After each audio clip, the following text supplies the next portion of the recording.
Hi everyone, our topic of research is Building Blocks of Universal Religion from Humanism to Humanistic Spiritualism.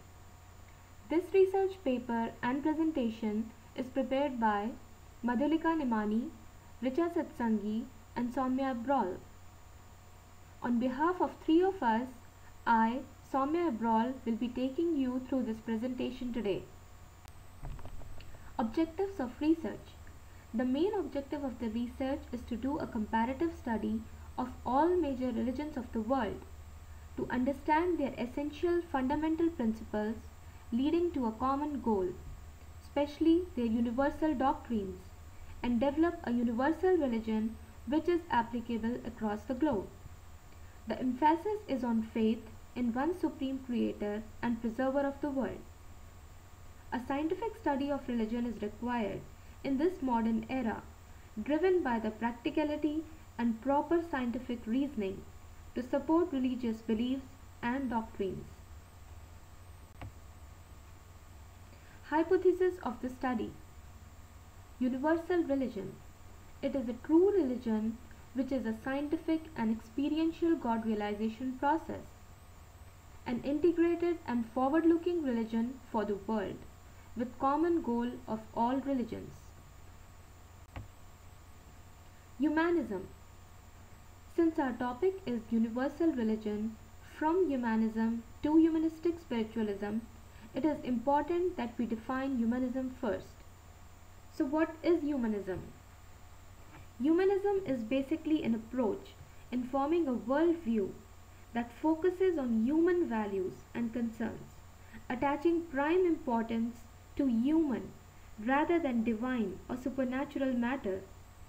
Its complete emphasis is on ethical and natural values. Humanism as per Charles Potter. Man has waited too long for God to do what man ought to do himself and is fully capable of doing. A religion of common sense, and the chief end of man is to improve himself, both as an individual and as a race.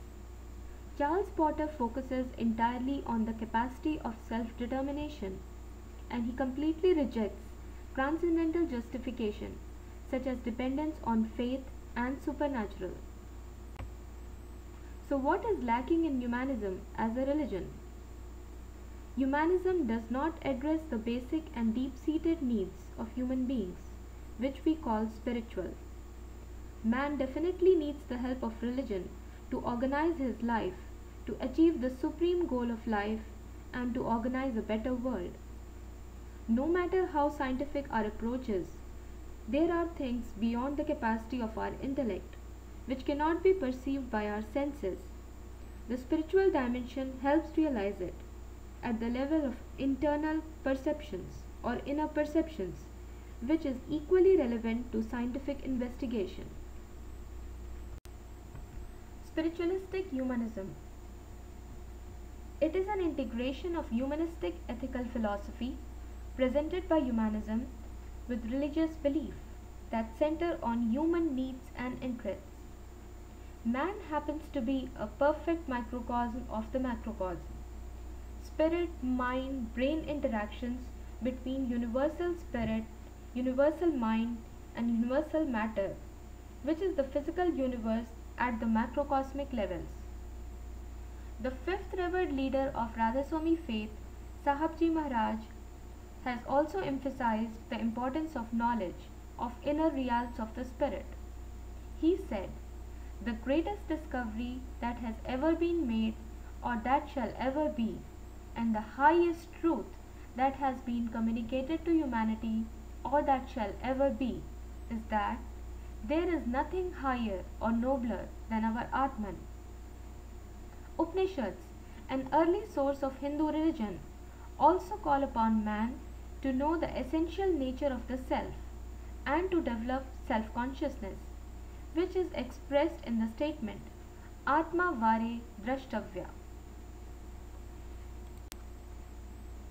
This slide shows the statistics of the major religions of the world.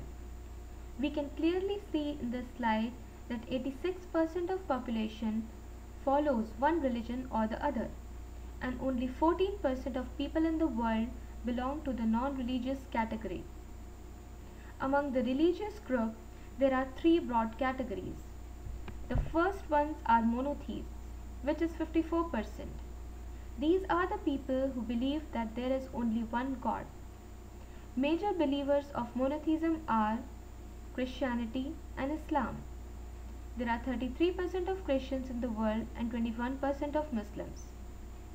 Then the next category is of reincarnationists. These are people who are universally known for their adherence to successive rebirth principle, such as the followers of Hinduism and Buddhism. Next is the category of ethno-religions, which comprises of 10% of people. These are ethnic groups whose members are also unified by a common religious belief and background, and under this comes the Chinese and tribal folks.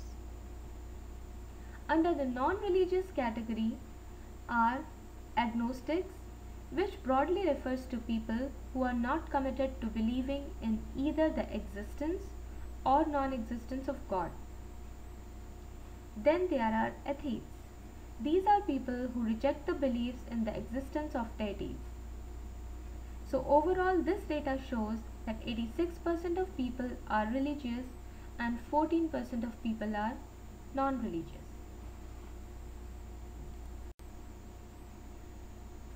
This data shows the number of new adherents in the year 2005 and the number of adherents in the year 2009. It basically shows the growth of the number of believers in the world. The growth pattern becomes clearer with the bar graph. We can see that major adherents belong to Christianity and Islam, which are monotheistic religions, and which is a step closer towards universal religion.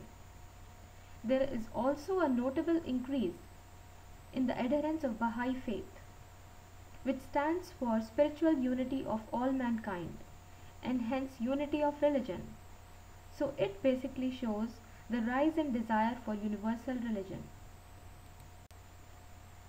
Our concept of universal religion is well explained by spiral dynamics model, which highlights that with time, religions are progressing and becoming more scientific and leading towards universal religion. This spiral dynamics model was propounded by Don Beck and Claire W. Graves. We are using spiral dynamics model in building universal religion model, and memes here represent religions through color code. As we move up the stages of development, it becomes synonymous with building a better religion. This slide shows the flow, starting from survival, which was the basic need of man in early time. It moves all the way up to holistic, humanistic, and it's still evolving towards spiritualistic. This slide shows the progressive evolution of religion. First column represents the stages of evolution of religion starting from 1 to 9. The second column shows the mean color representing different stages of evolution, and each color representing a category, which is given in the third column. The fourth column shows the religions belonging to that particular category. For example, the first stage is represented by beige color, and the category it represents is animistic, which shows that animism was the first stage in evolution of religion. The religion that belonged to this category is Hinduism. Similarly, the second stage is that of superstitious and is represented by purple color. And the religion that belongs to this particular category is Judaism. So we can see that religion has been evolving from animistic to superstitious to egocentric to authoritarian to materialistic to humanitarian, ecological, then holistic, and then finally spiritualistic, which is the ninth and last stage. This stage is represented by religion of saints or Sant Mat.